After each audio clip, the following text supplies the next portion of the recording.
संकीर्तन में ताली बजाने का भी महत्व होता है। ताली बजाने से क्या होता है कि जो पाप पुंज हमारी हस्तरेखा में विद्यमान है, वह ताली बजाने से वह पाप के पंछी उड़ जाते हैं। और पाप के पंछी उड़ के कहां जाते हैं? जो ताली नहीं बजाता उनके पास जाते हैं। तो मेरी विनती यही है कि हरि नाम संकीर्तन खूब झूम झूम के किया जाए और फिर हम कथा आगे प्रारंभ करते हैं।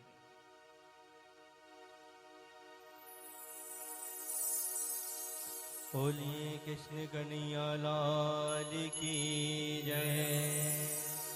लागी लगने मत तोड़ना हो प्यारे, लागे लगने मत तोड़ना। हरि जी मोरे लागे लगने मत तोड़ना। हरि जी मोरे लागे लगने मत तोड़ना। प्रभु जी मोरे लागे लगने मत तोड़ना। प्रभु जी मोरे लागे लगने मत तोड़ना। लागे लगने मत तोड़ना हो प्यारे, लागे लगने मत तोड़ना। हरि जी मोरी जय हो, प्रभु जी मोरी। हरि जी मोरी लागे लगने मत तोड़ना। हरि जी मोरी लागे लगने मत तोड़ना। जय हो।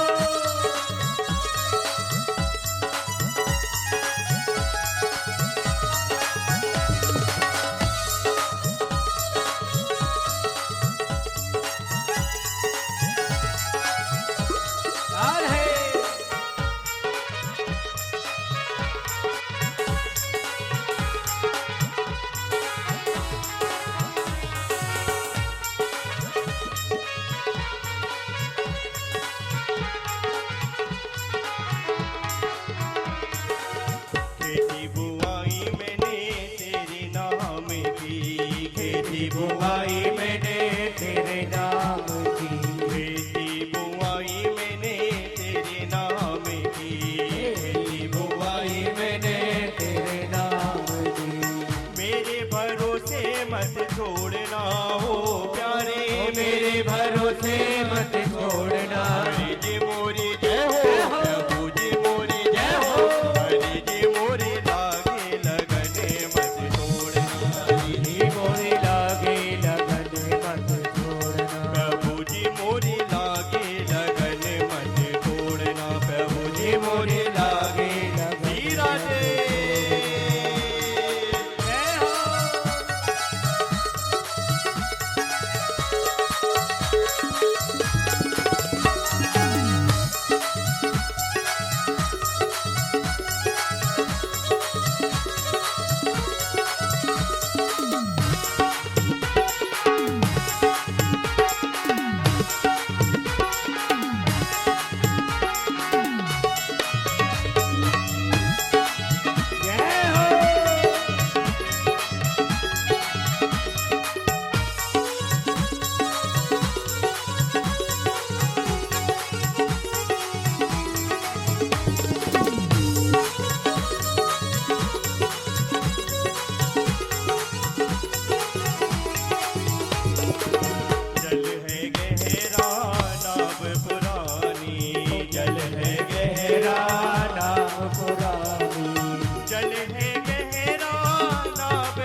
मोरी लागे लगन मत तोड़ना।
ब्याज मत जोड़ना हो प्यारे, ब्याज पे ब्याज मत जोड़ना। हरि जी मोरी जय हो, प्रभु जी मोरी जय हो। हरि जी मोरी लागे लगन मत तोड़ना, हरि जी मोरी लागी लगन मत तोड़ना। प्रभु जी मोरी लागे लगन मत तोड़ना, प्रभु जी मोरी लागी लगन मत तोड़ना। हरि जी मोरी लागे लगन मत तोड़ना, हरि जी मोरी लागी लगन मत तोड़ना। प्रभु जी मोरी लागे लगन मत तोड़ना, प्रभु जी मोरी लागी लगन मत तोड़ना।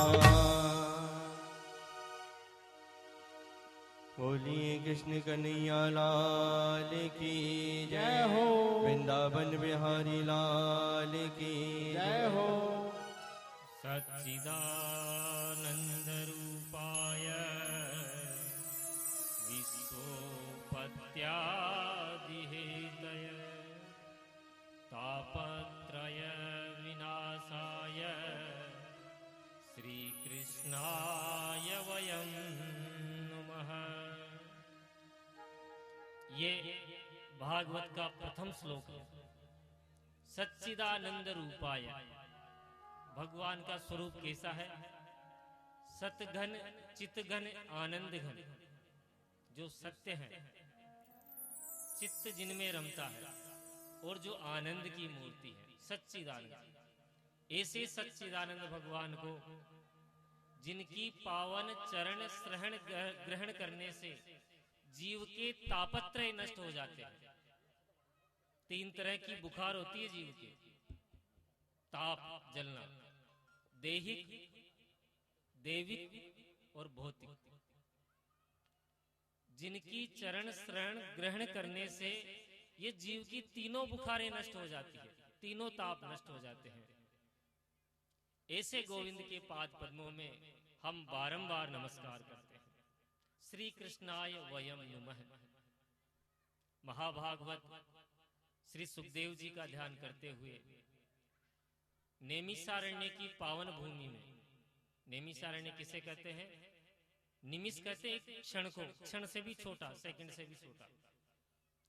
अरण्य का अर्थ होता है वन, जंगल।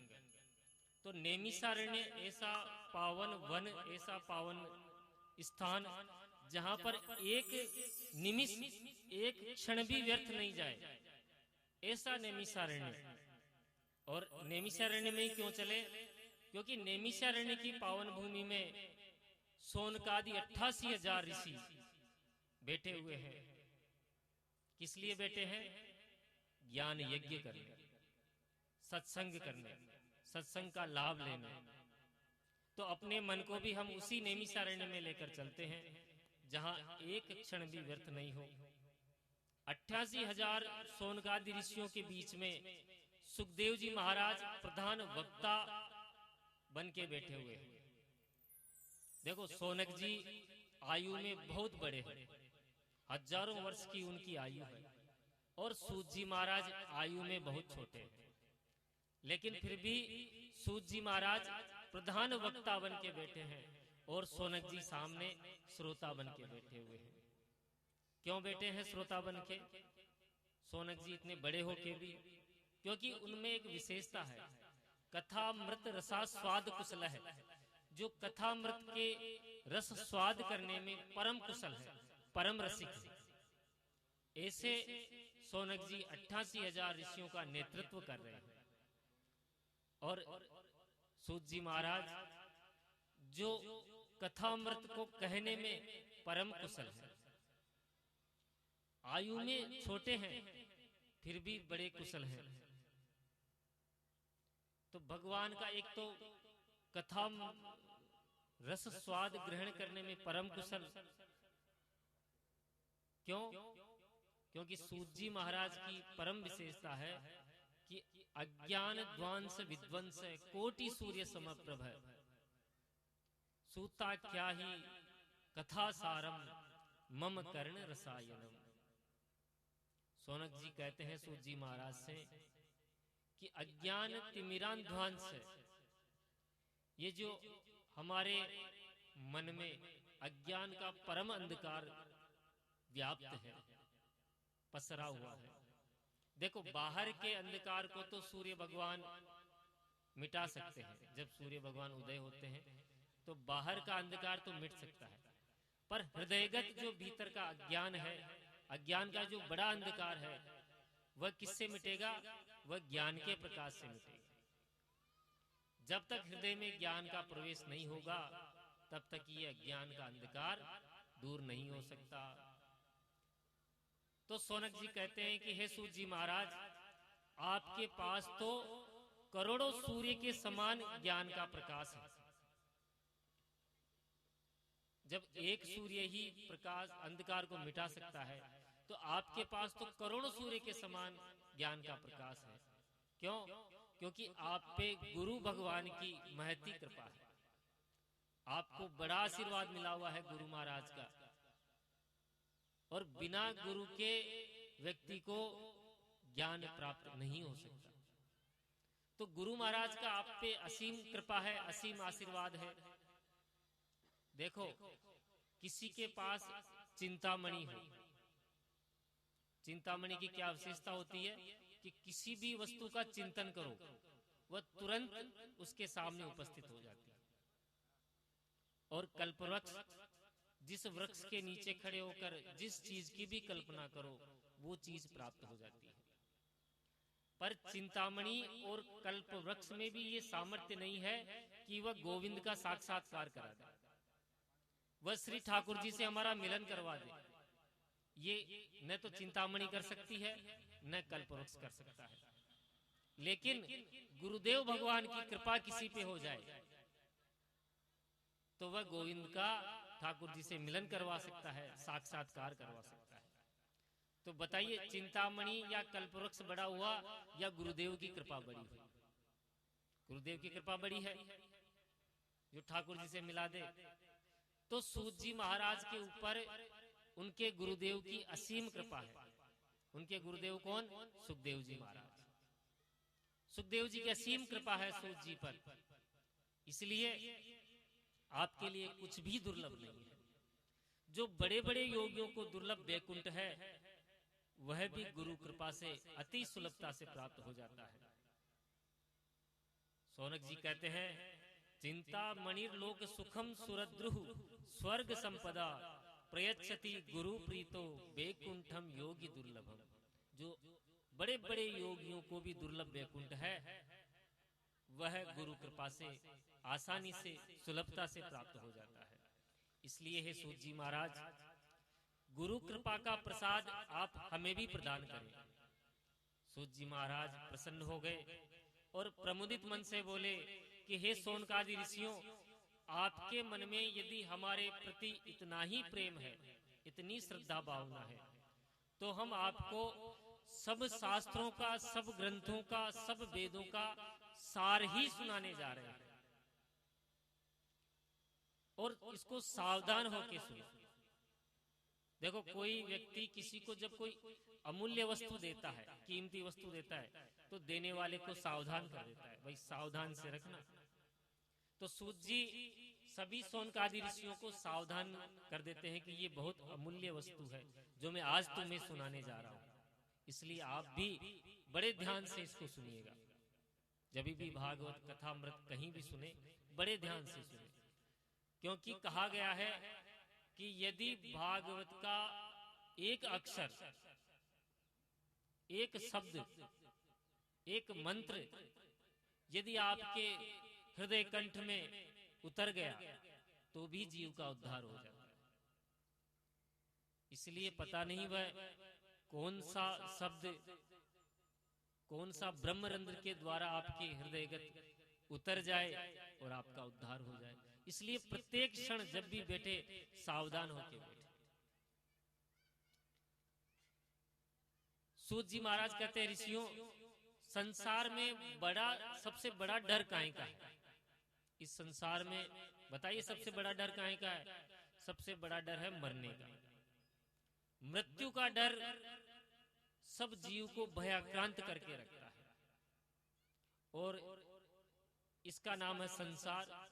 संसरति इति संसार है। तो संसार अपने स्थान से सने सने सरक रहा है, धीरे धीरे सरक रहा है। हम कोई कितना भी पकड़ना चाहें, ये हमारी पकड़ में नहीं आता। तो संसार अपनी गति से सरक रहा है, हम इसे पकड़ना चाहते हैं, और जब ये हमारी पकड़ में नहीं आता तो बड़ा दुख होता है, हमें बड़ा कष्ट होता है। तो इस संसार भय को समाप्त करने के लिए श्री महाभागवत सुखदेव जी महाराज ने श्रीमद् भागवत संहिता को कलिकाल में प्रकट किया है, कलयुग में प्रकट किया है। काल व्याल मुखग्रास त्रास निर्साण हेतवे श्रीमद् भागवतम शास्त्रम कलो कीरेण भासितम। कलो कीरेण भासितम, कलयुग में सुखदेव जी ने प्रकट किया है। सुखदेव जी, सुख किसे कहते हैं? संस्कृत का शब्द है सुख, हिंदी में कहते हैं तोते को। तोता बड़ा मीठा बोलता है, लेकिन बोलता वही है जो उसे सिखाया जाता है। तो सुखदेव जी ने भी वही बोला, बड़ा मीठा बोला जो व्यास जी महाराज ने उन्हें सिखाया। और फल का उत्तम पारखी तोता होता है। जिस फल पे तोता अपनी चोंच लगा दे, समझ लेना चाहिए कि वो फल सबसे मीठा है। तो श्रीमद् भागवत संहिता का यदि अध्ययन सुखदेव जी ने किया है, तो ये निसंदेह जीव का उद्धार करने के लिए किया है। ये फल मनमुखी फल नहीं है, सुखदेव जी के द्वारा सिद्ध किया हुआ फल है। जब महाराज परीक्षित के सामने मृत्यु का भय उपस्थित हो गया, 7 दिन में ही मरना तय हो गया, भाई 7 दिन में मृत्यु आनी ही आनी है, तो परीक्षित जी ने सुखदेव जी की शरण ली। गंगा के किनारे सुखदेव जी महाराज भागवत संहिता का पाठ सुनाने ही जा रहे थे। इतने में ही सारे देवता लोग मिलकर सुधा कुंभम गृहीत्वा देवास्तत्र आगमनात्, सुधा कुंभ अमृत का घड़ा लेकर सभी देवता उस स्थान पे आ गए। देवताओं को देखकर सुखदेव जी बहुत आश्चर्यचकित हो गए। भाई ये अमृत कोई साधारण वस्तु तो है नहीं। समुद्र को मथा गया, समुद्र मंथन किया गया, देवता और राक्षस दोनों मिलकर। पहले तो कालकूट विष निकला, और आखिरी में जाकर धन्वंतरी भगवान जो है अमृत का कलश लेकर प्रकट हुए, और उस अमृत के कलश को भी छीना झपटी के द्वारा देवासुर संग्राम हुआ। तब जाके ये अमृत जो है देवताओं को प्राप्त हुआ है। देवताओं ने आकर कहा कि महाराज, जैसे ही हमें पता चला कि परीक्षित जी को मृत्यु का भय उपस्थित हुआ है, तो ये हम अमृत का कलश लेकर आए, अमृत पिला दीजिए महाराज।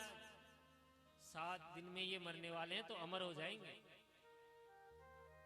देखो, कोई स्वार्थी व्यक्ति यदि आपके लाभ की बात करे तो सावधान होना जाना चाहिए, और देवताओं से बड़ा स्वार्थी कोई नहीं। देवता अपना स्वार्थ सबसे पहले देखते हैं। सुखदेव जी सावधान हो गए कि देवता इतने सीधे साधे तो नहीं कि इतने जो अमूल्य, इसका कोई मूल्य नहीं है, अमृत को लेकर आ गए कि महाराज इसको पिला दीजिए, अमर हो जाएंगे। ये कहते ही देवताओं ने कहा कि महाराज पिला दीजिए, अमर हो जाएंगे, और ये जो भागवत कथामृत आप इनको पिलाने जा रहे हैं वो हमें पिला दीजिए। तो सुखदेव जी समझ गए कि अरे छलियाओं, तुम अगर प्रेम से कथामृत श्रवण करने आते तो मैं अवश्य सुनाता, पर तुम तो ये सौदा करने आए हो कि अमृत पिला दीजिए और हमें कथामृत पान करा दीजिए। तुम सौदागर बन के आए हो, और सौदागर ही नहीं, ठग बनकर आए हो, क्योंकि सौदा तो बराबर की वस्तु में किया जाता है। इसी वस्तु की तुम्हारी, इसी मूल्य की तुम्हारी वस्तु, इसी मूल्य की हमारी वस्तु। पर मेरा जो कथामृत है वह मणि के समान है, और स्वर्ग का जो अमृत है वह कांच के समान है। कोई कांचे कोई मणिर प्रभु, कहाँ कांच के टुकड़े और कहाँ मणि। सुखदेव जी ने भागवत कथामृत को मणि बना बताया और स्वर्ग के अमृत को कांच का टुकड़ा। क्यों? अब आप स्वयं निर्णय कीजिए क्यों बताया। देखो, कोई जीव यहाँ बहुत सारे पुण्य करेगा, जीवन भर पुण्य करेगा, तब जाके उसको स्वर्ग में स्थान मिलेगा। स्वर्ग में स्थान मिलेगा तो उसको अमृत दिया जाएगा पीने के लिए। धीरे धीरे उसके पुण्य अमृत का सुख भोगेगा, पुण्य धीरे धीरे कम होंगे। उनके गले में एक माला डाल दी जाती है, तो जैसे जैसे उनके पुण्य कम होते हैं वो माला सूखती जाती है। जैसे ही माला सूखती है उनको टेंशन बढ़ जाती है। जैसे ही माला पूरी सूखी उनको वापस धरती पे डाल दिया जाता है। फिर वापस पुण्य करो तब जाके स्थान मिलेगा। ये तो स्वर्ग के अमृत की विशेषता। और भागवत के कथामृत की क्या विशेषता कि कोई भी सुने, कोई पापी, दुराचारी, अत्याचारी कैसा भी सुने, उसको ये अमृत पान किया जाता है। तो स्वर्ग का अमृत पक्षपाती है, जो भेदभाव करता है, और भागवत कथामृत निष्पक्ष है। स्वर्ग का अमृत जो है ऊपर से नीचे गिराता है। जैसे ही अमृत खत्म हुआ व्यक्ति नीचे वापस मृत्यु लोक में आ जाएगा। और भागवत कथामृत बैकुंठ में स्थान दिलाता है, ऊर्ध्वगामी है। तोल कर देखा दोनों को, तो जिसमें भागवत कथामृत का पलड़ा था वही भारी रहा। तो सुखदेव जी ने भगा दिया देवताओं को कि तुम ठगिया हो, भाग जाओ यहां से। देवता दौड़कर ब्रह्मा जी के पास गए, देखो महाराज, हम ये अमृत का कलश लेकर गए थे, हमको नहीं पिलाया। ब्रह्मा जी ने कहा कि देखो 7 दिन में परीक्षित का परिणाम क्या होता है। जब ब्रह्मा जी ने 7 दिन में परीक्षित का परिणाम देखा तो दाता अपनी विस्मृता, ब्रह्मा बाबा भी चकित हो गए कि 7 दिन में केवल भागवत श्रवण करने मात्र से ही परीक्षित का मोक्ष हो गया। केवल 7 दिन मात्र से। ब्रह्मा जी ने एक पलड़े पर समस्त धर्म ग्रंथ रखे और दूसरे पलड़े पर भागवत रखा, लेकिन ब्रह्मा बाबा के सामने भी भागवत का पलड़ा ही भारी रह गया। बोलिए भागवत भगवान की जय हो। तो राज्यो मोक्षम तथा वीक्षे पुरा धाता अपि विस्मृता सत्य लोके तुला बद्वा तोलयत सादरिया न जह। ब्रह्मा बाबा ने तोल कर देखा, आश्चर्यचकित हो गए। मेनिरे भगवत रूपम शास्त्रम भागवतम कलहो। ब्रह्मा बाबा ने भागवत पर टीका कर दी कि साक्षात कलयुग में श्री कृष्ण ही कलयुग के कलुषित प्राणियों का कल्याण करने के लिए श्रीमद् भागवत संहिता में आकर विराजमान हो गए। इसलिए भागवत के अक्षर अक्षर में, शब्द शब्द में गोविंद की श्यामलता समाई हुई। ये भागवत भगवान का साक्षात विग्रह है। ऋषियों ने सूत जी से प्रश्न किया कि महाराज, ये 7 दिन में कथा सुनने की परंपरा कहां से प्रारंभ हुई? तो सूत जी कहते हैं कि सर्वप्रथम सनत, सनंदन, सनातन और सनत कुमार, इन चारों भाइयों ने नारद जी को सबसे पहले ये कथा सुनाई और यहीं से ये 7 दिन में कहने की प्रारंभ हुआ। सोनक जी आश्चर्यचकित हो गए कि महाराज, नारद जी ने 7 जगह एक जगह बैठकर कथा सुनी, ये बात तो कोई गले उतरते नहीं, क्योंकि नारद जी कोई एक जगह टिकने वाले हैं नहीं। भाई अस्थिरस्य नारदस्य, ऐसे अस्थिर नारद को 7 दिन में एक ही स्थान पर ही बैठकर ये कथा सुनाई। कैसे सुनाई, कब सुनाई, कहां सुनाई, तो हमें विस्तार पूर्वक कहिए। तो सूत जी कहते हैं, सावधान होकर सुनिए। एकदा ही विशालायम चत्वारः ऋषयो मलाः सत्संगार्थं समायातः ददृशः तत्र नारदम्। एक बार की बात, विशालापुरी धाम बद्रीनाथ धाम का नाम ही विशालापुरी है। तो एक बार बद्रीनाथ धाम में सनक, सनंदन, सनातन और सनत कुमार, ये चारों भाई सत्संग की इच्छा से घूम रहे थे। देखो, भजन पूजन ये तो सब एकांत में हो सकता है, पर सत्संग एकांत में नहीं हो सकता। इसके लिए तो 2, 4, 5 व्यक्तियों की आवश्यकता होती है। तो सत्संग की इच्छा से ही सनकादि चारों भैया घूम रहे थे। उतने में ही उनको नारद जी सामने दिखाई पड़े। नारद जी का मुखमंडल ऐसे लटका हुआ, उदास मुद्रा में, बिल्कुल निराश, चिंताजनक स्थिति में नारद जी। ऐसी स्थिति में जब सनकादि चारों भैयाओं ने नारद जी को देखा तो प्रणाम करके बोले कि नारद जी, आपका मुखमंडल इतना लटका हुआ क्यों है? कथम ब्रह्मन दीन मुख है, कुतश्चिंता तरो भवान, त्वरितम गम्यते कुत्र है, कुतश्चागमनम तव है। हे ब्रह्मा जी के मानस पुत्र नारद जी, आपका मुखमंडल ऐसे लटका हुआ क्यों है? कुतश्चिंता तरो भवान, ऐसे चिंता लिए हुए कहां जा रहे हैं? क्योंकि देखो, संसारी जब चिंताग्रस्त होता है तो साधुओं की, सत्पुरुषों की शरण में जाता है। और यदि सत्पुरुष, गुरु महाराज या ज्ञानी व्यक्ति ही चिंताग्रस्त बैठे हो तो आपकी चिंताएं कैसे दूर करेगा? आप दवाई लेने डॉक्टर के पास गए, डॉक्टर साहब खुद ही बीमार पड़े।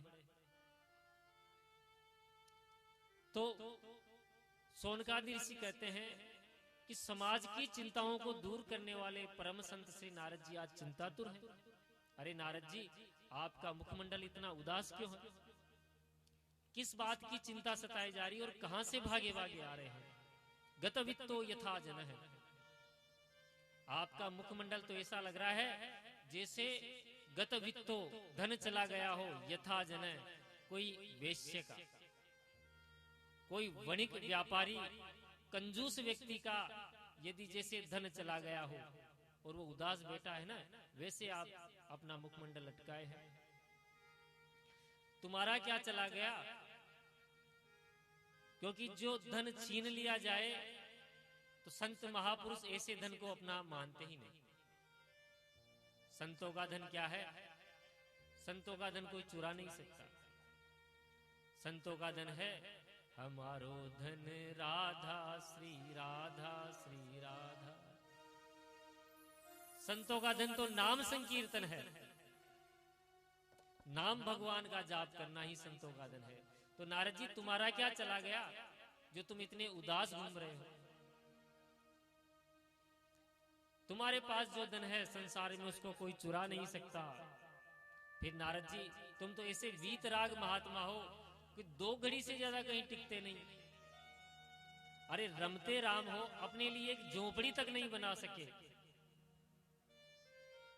संसारियों को जब समस्या आती है तो संतों की शरण में जाते हैं, और जब संत ही समस्या लिए घूम रहे हैं तो संसारी किसकी शरण में जाएंगे? नोचितम वद कारणम। नारद जी, आप अपना जो ये मुंह लटकाने का कारण है, चिंता का जो कारण है, सविस्तार मुझे समझाइए, मुझे सुनाइए।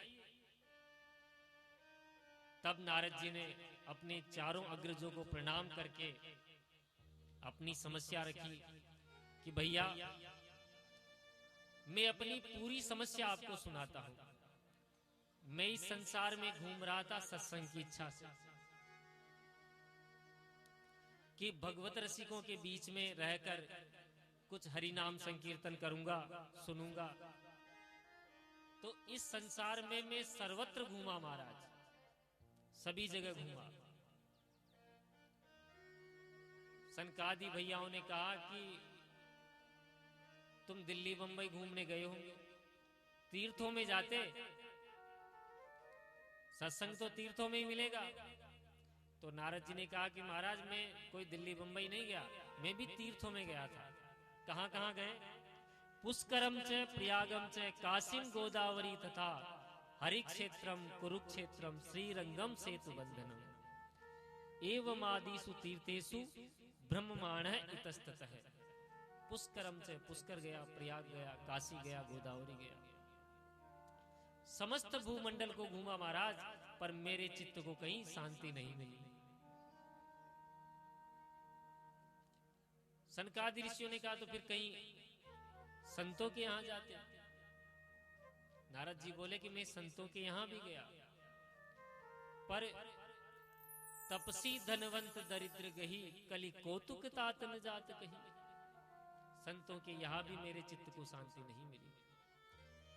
पहले के समय में संत महात्मा जितने विरक्त रहते थे, जंगल में रहते थे, वह उतने ही सिद्ध माने जाते थे। और आजकल के संत जितनी बड़ी कोठी बंगला मकान होगा उतना ही बड़ा संत माना जाएगा, जितना वैभव संपन्न होगा उतना ही श्रेष्ठ माना जाएगा।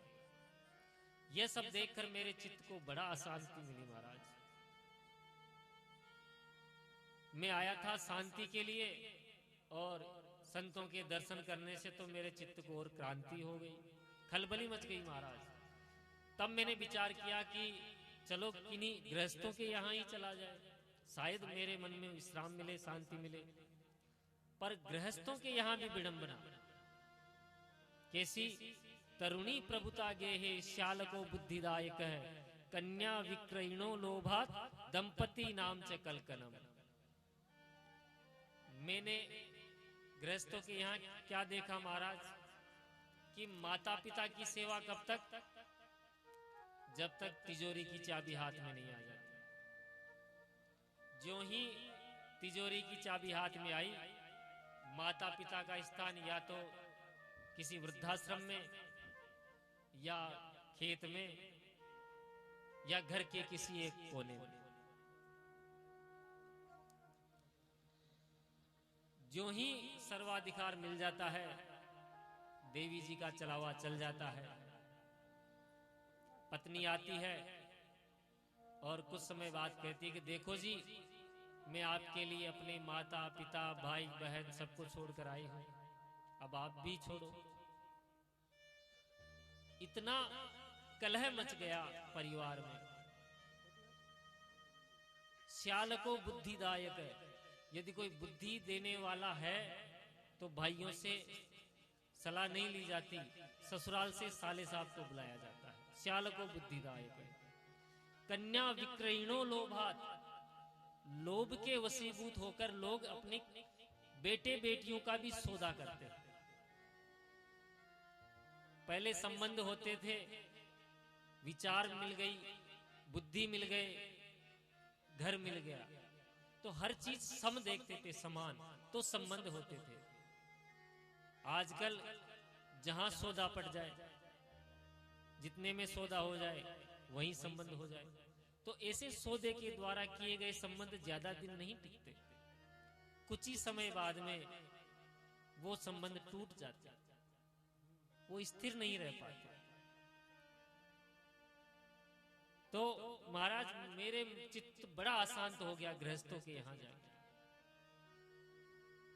मेरे चित्त में खलबली मच गई। एवं पश्यन कलेर दोषान पर्यटन नवनीमहम यामुनम तटमापन्नो यत्र लीला हरेर भूत। एवं पश्यन, जब मैंने ये सब देखा महाराज इस धरती पर, तो मुझे तुरंत श्रीधाम वृंदावन की याद आ गई कि मेरे प्रभु की पावन पुलिन पर, उस दिव्य प्रागट्य भूमि पर, यमुना तट पर मेरे चित्त को अवश्य विश्राम मिलेगा। यह सब सोचकर विचार कर कर मैं यमुना तट पहुंचा महाराज। जैसे ही मैं यमुना जी के किनारे पहुंचा, वहां क्या देखा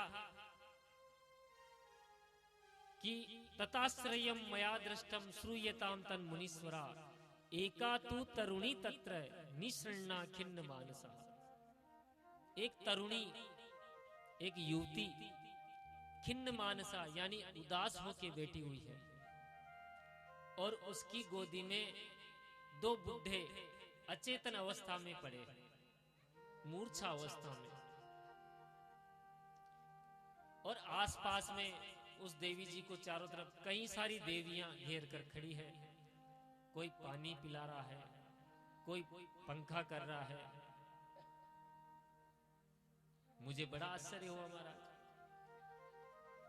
दूर से ये सब जब मैंने देखा तो मैं थोड़ा नजदीक गया, पर वहां सब देवी देवियों का समूह था, स्त्रियां ही स्त्रियां थी, कोई पुरुष नहीं था। तो मैं पास तक तो गया, लेकिन मैंने सोचा देवियां ही देवियां हैं, मैं नजदीक जाऊंगा और कहे महाराज हम स्त्रियों में आपका क्या काम, आप क्या लेने आए हो?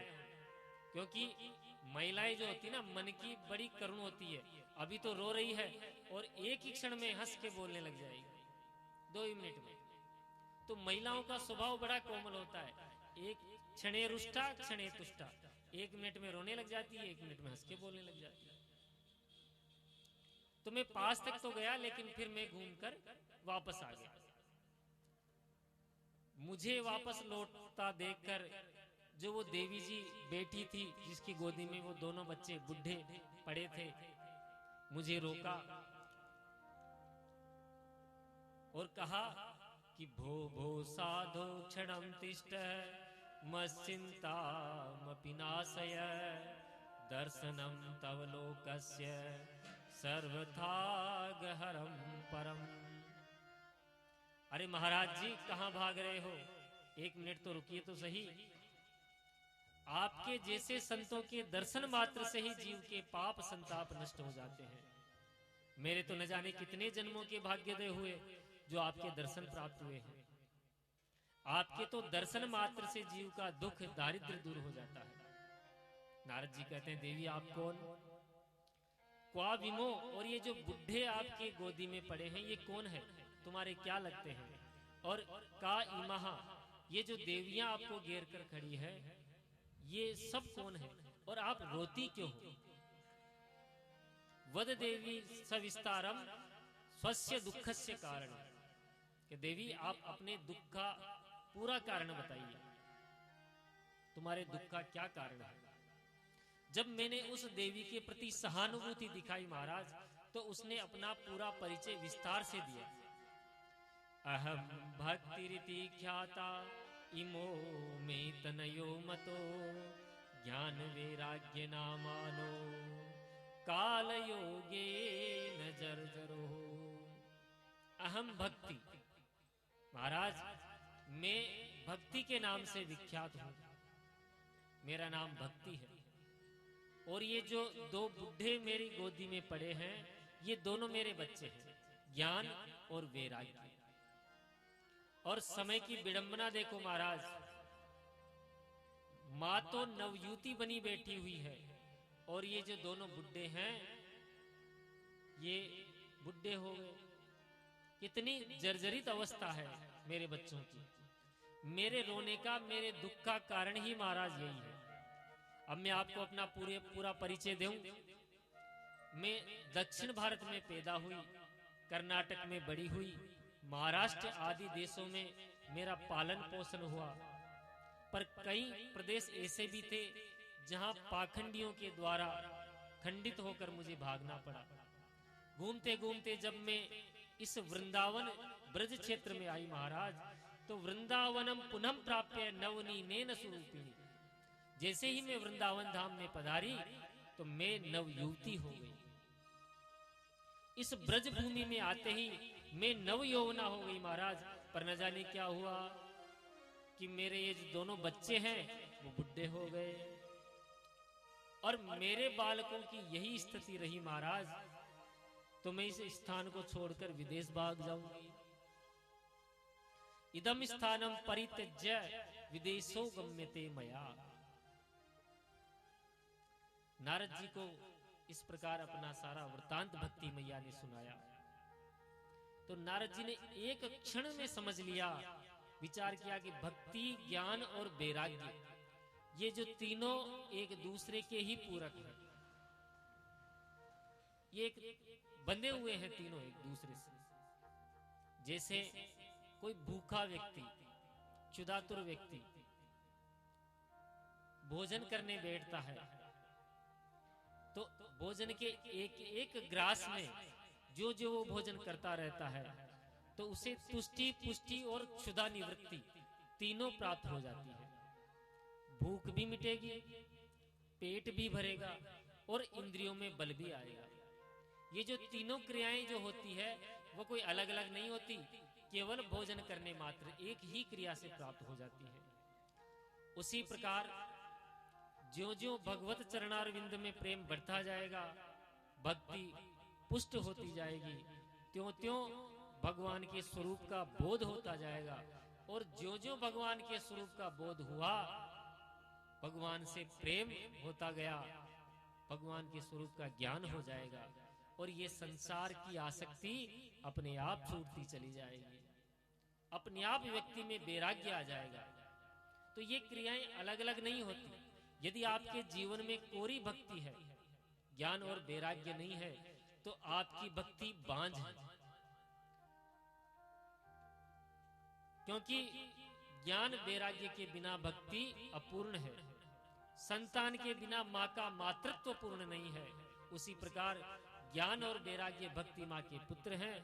ज्ञान और वैराग्य के बिना भक्ति की पूर्णता नहीं है।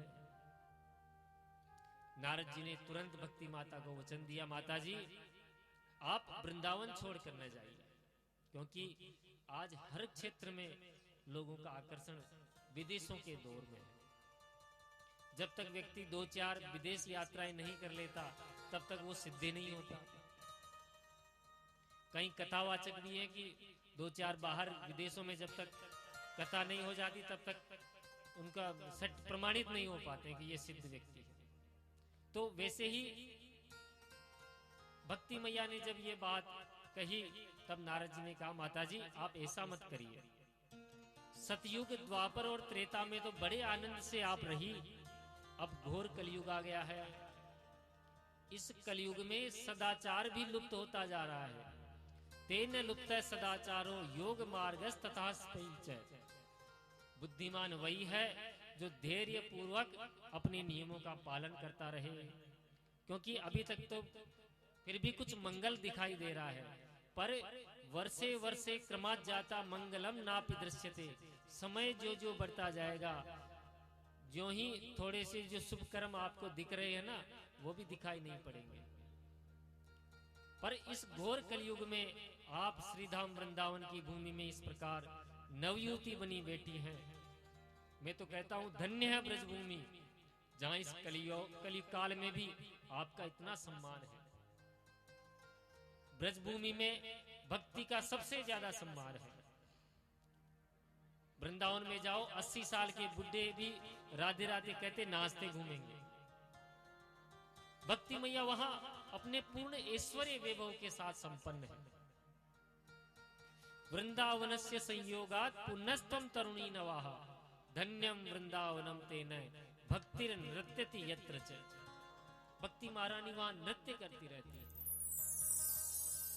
ब्रजभूमि धन्य है, जहां इस कलिकाल में भी भक्ति का इस प्रकार से आदर किया जा रहा है। जहां आप नाच रही है वह वृंदावन धन्य है। नारद जी ने कहा, मैया आप इस क्षेत्र को छोड़कर न जाइए। मैं आपको वचन देता हूं कि आपके दोनों पुत्रों को मैं तैयार करूंगा, इनकी मूर्छा दूर मैं करूंगा। मैं आपको वचन देता हूं। नारद जी से ये वचन सुनकर भक्ति महारानी बड़ी हर्षित हो गई।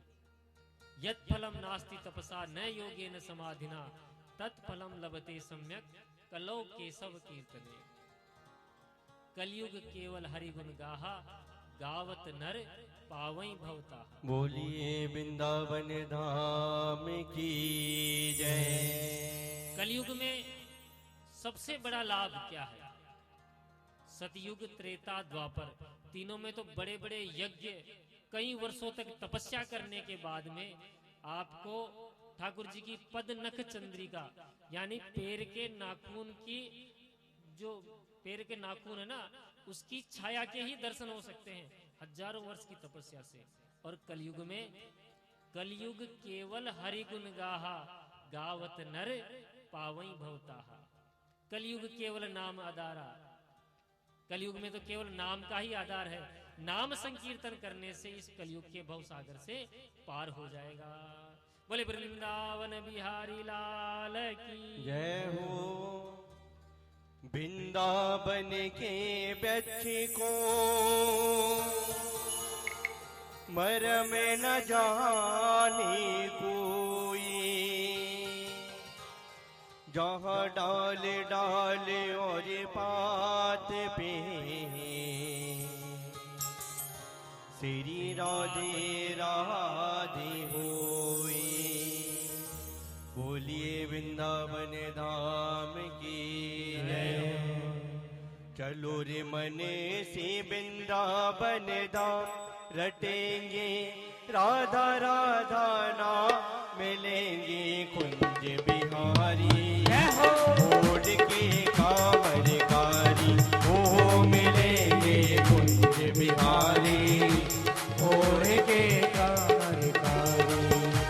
चलो रे मने से वृंदावन धाम, चलो रे मने से वृंदावन धाम रटेंगे, राधा राधा नाम मिलेंगे कुंज बिहारी।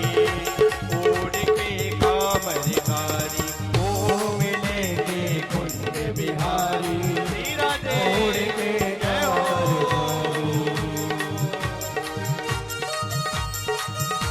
श्री राधे।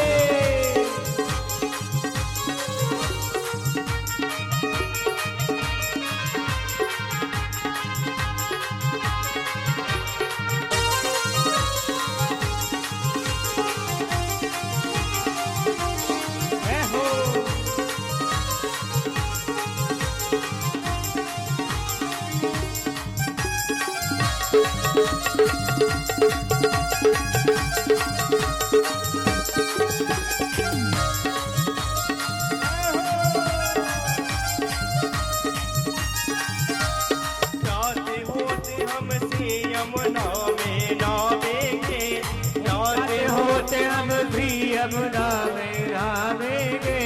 परिक्रमा कर जीवन सफल बनावेंगे, परिक्रमा कर जीवन सफल बनावेंगे। फिर होंगे पूरन काम, फिर होंगे पूरन काम रटेंगे, राधा राधा नाम मिलेंगे कुंज बिहारी। ओढ़ के कामरकारी ओ मिलेंगे कुंज बिहारी, ओढ़ के कामरकारी।